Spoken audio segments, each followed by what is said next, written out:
Welcome to ஜாசிம்பிள் cooking.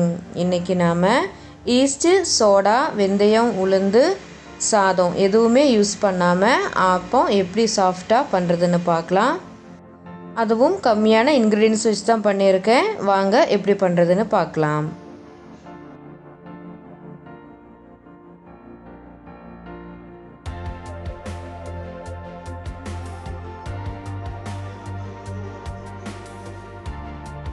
முதல்ல ஒரு பவுலில் 2 கப் அளவுக்கு பச்சரிசி எடுத்திருக்கேன். இது ரேஷன் பச்சரிசி தான்.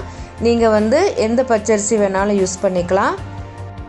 இப்போ இது 2-3 தண்ணியில் நல்லா அலசி எடுத்துகிட்டு வந்துடலாம்.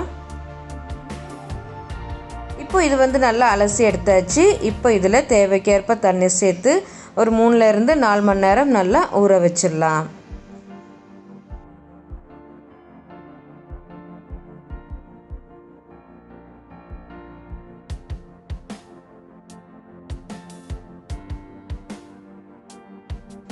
இப்போது 4 மணி நேரம் போல் இருக்குது. இப்போ ஓப்பன் பண்ணி பார்த்துடலாம். இப்போ அரிசி நல்லா ஊறி வந்திருக்கு. இப்போ நாம் வடிகட்டிடலாம்.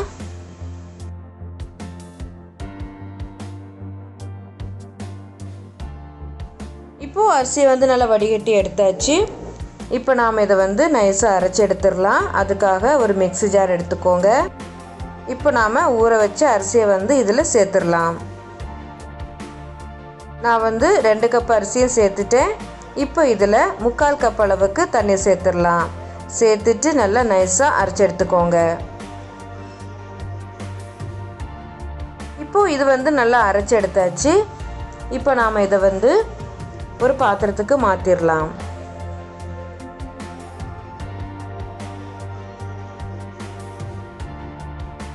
இப்போது எல்லா மாவையும் நான் பாத்திரத்துக்கு மாற்றிட்டேன். இப்போ இதில் 1/4 கப் அளவுக்கு, அதாவது 4 டேபிள் ஸ்பூன் அளவுக்கு மாவு இன்னொரு பாத்திரத்தில் சேர்த்துடலாம்.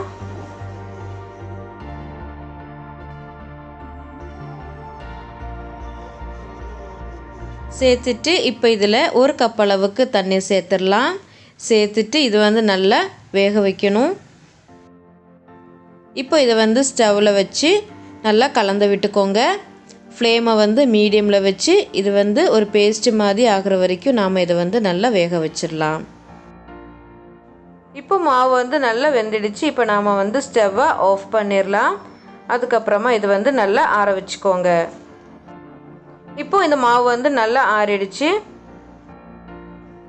இப்போ நம்ம ஏற்கனவே அரைச்ச அந்த மிக்ஸி ஜார் எடுத்துடலாம். அதில் நம்ம வேக வச்சு அந்த மாவை சேர்த்துடலாம்.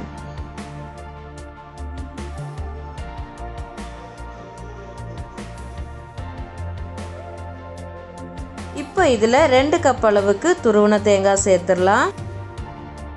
தேங்காவில் உள்ள அந்த ப்ரௌன் கலர் ஸ்கின்னை ரிமூவ் பண்ணிக்கோங்க. அப்போ தான் ஆப்பம் நல்ல வெள்ளை கலரில் கிடைக்கும். இப்போ இதில் 1/2 கப் அளவுக்கு தண்ணி, கூடவே 1 டேபிள் ஸ்பூன் அளவுக்கு சுகர் சேர்த்து நல்லா நைஸாக அரைச்சி எடுத்துக்கலாம்.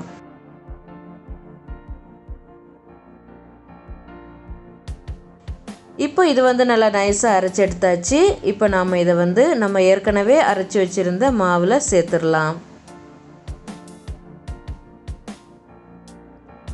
இப்போ இதில் தேவைக்கேற்ப உப்பு சேர்த்துக்கோங்க. சேர்த்துட்டு நல்லா கலந்து விட்டுக்கோங்க.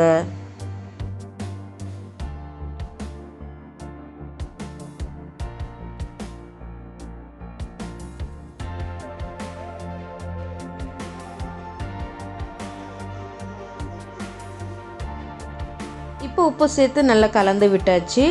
இப்போ மூடி வச்சு ஒரு 10லேருந்து 12 மணி நேரம் மாவு நல்லா புளிக்க வச்சிடலாம்.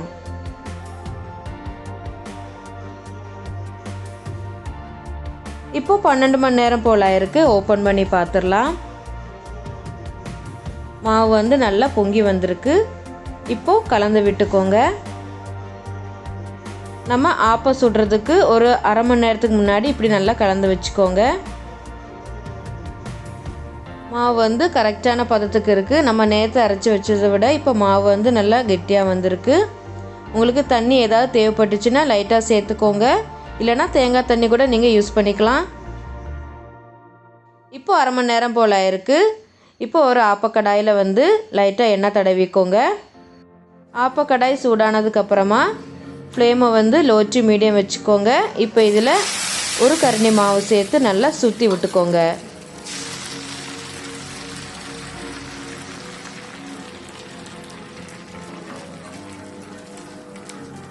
இப்போ மூடி வச்சிடலாம். இப்போ 1லேருந்து 2 நிமிஷம் நம்ம இதை வேக வச்சிடலாம். இப்போ 1லேருந்து 2 நிமிஷத்துக்கு அப்புறமா ஓப்பன் பண்ணி பார்த்துடலாம். பாருங்கள், ஆப்பம் நல்லா வெந்திருக்கு. இந்த ஓரங்களெல்லாம் லைட்டாக ப்ரௌன் நிறமானதுக்கப்புறமா நாம் இதை எடுத்துடலாம். பாருங்கள், ஆப்பம் நல்லா சாஃப்டாக வந்திருக்கு. ஓரங்களில் நல்லா முறுமுறுன்னு இருக்குது பாருங்கள். இப்போ இன்னொன்று பண்ணிடலாம். முதல்ல எண்ணெய் தடவிக்கோங்க. இப்போ இதில் ஒரு கரண்டி மாவு சேர்த்து நல்லா சுற்றி விட்டுக்கோங்க. இப்போ மூடி வச்சு நல்லா வேக வச்சிடலாம். இப்போ வெந்துட்டான்னு செக் பண்ணி பார்த்துடலாம். பாருங்கள், ஓரங்களெல்லாம் நல்லா ப்ரௌன் நிறமாயிட்டு இப்போ நாம் இதை எடுத்துடலாம். இதுவும் நல்லா சாஃப்டாக வந்திருக்கு பாருங்கள். அவ்வளோதான், நம்ம ஆப்பம் சூப்பராக ரெடி ஆகிட்டு. நீங்களும் வீட்டில் ட்ரை பண்ணி பாருங்கள். இந்த வீடியோ உங்களுக்கு பிடிச்சிருந்துச்சின்னா லைக் பண்ணுங்கள், ஷேர் பண்ணுங்கள், மறக்காமல் சப்ஸ்கிரைப் பண்ணுங்கள். தேங்க்ஸ் ஃபார் வாட்சிங்.